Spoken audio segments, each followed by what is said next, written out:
in at the deep end, if people find themselves in the same old relationships, maybe continuously dating the same person, maybe not a healthy person, or just having the same sort of conflicts with someone in their relationships repeatedly, even though they logically know it's not a great thing to do.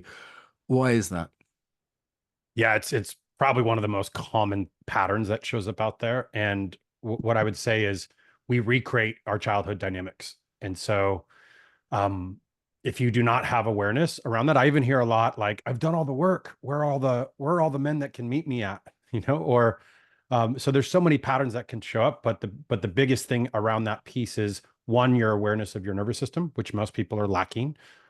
Two, the ability to actually sit with yourself through some of the most painful, uncomfortable sensations, feelings that you may not have been able to feel in childhood. And most people don't do that because it's really uncomfortable and it can be really painful to go through that. And the third thing I would say is like oftentimes we're scared of actually what a healthy relationship would look like. And so we often will go to what we know, which, will often stay in an uncomfortable hell versus going to a new world just because of the uncertainty and the unknown.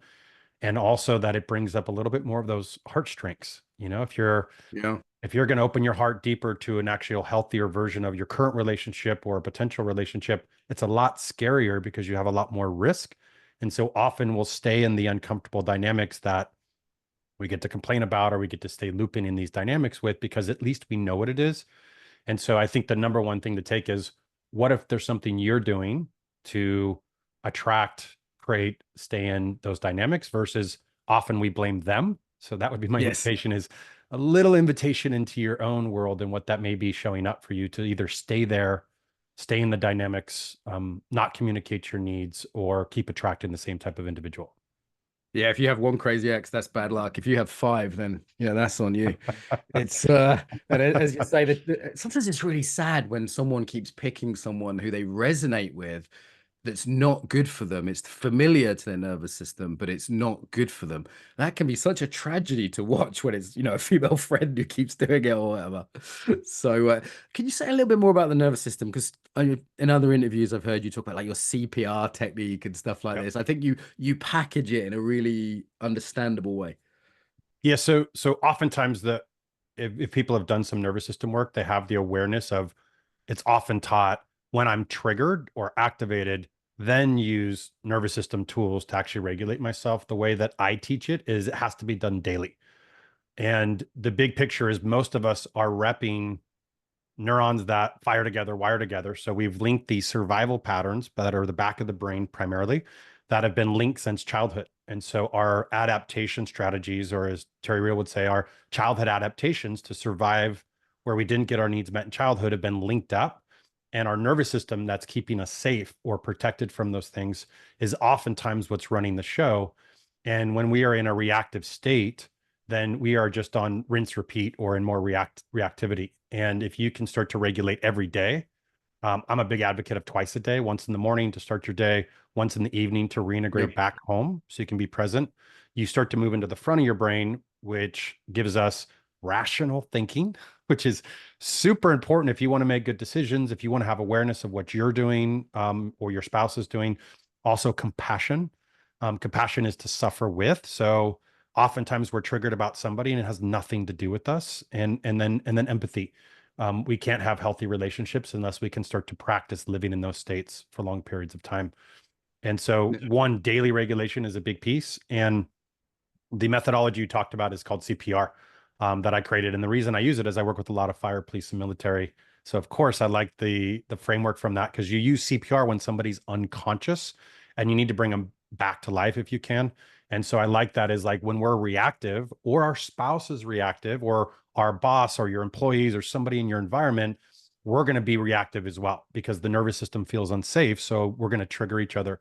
So anytime you notice the C, which is conscious awareness of either somebody else or you, that's an indicator that you need to move into pause, which is the P.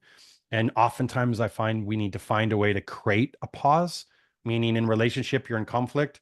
You got to say, you got to, when you're not in a I'm out. dysregulated state, can we take a quick pause? Mhm. And that just gives you a moment to go get regulated so that you can then come back to finish the conversation in a more compassionate, empathetic, and rational place. Yeah, we get stupid, we get mean, and get sort of lack creativity as well. Yeah, Like it's like the fights it's around out the the window. dishes. It's Yeah. like anybody have like this blowout fight around the dishes, and you're like, was it actually around the dishes? Or was there something else that was actually happening that caused this huge fight around something simple and meaningless? That's a really good indicator that you or your spouse is dysregulated. It's interesting that I had Kathleen King from Primal Trust on, who does similar work with the nervous system, but around kind of health issues. Like her a lot. We have a similar approach in coaching. We do 5 times a day where you do regulatory practices. I know we use a lot of similar things like breath and different things, polyvagal stuff. And it's interesting. It used to be everyone was looking for the transformational weekend, and now what people have worked out, the smart coaches I think have worked out, is little and often and integrated is the key. And maybe once a year you do something where you have a big breakthrough or go to Peru or something like that. But it seems like that's the trend, I'm happy to say, amongst the more successful coaches these days. Yeah, well, I think it also comes from, those of us that are doing the work constantly on ourselves. I think that's the application. I know for me, even though I was teaching nervous system work, it didn't come until I started repping it multiple times a day that I saw such larger shifts than what I was seeing in the mainstream and even in my clients. And then when I started making it a non-negotiable, like, hey, we're not going to coach together unless you do this, because what I notice is if they do it, they stop what I call looping.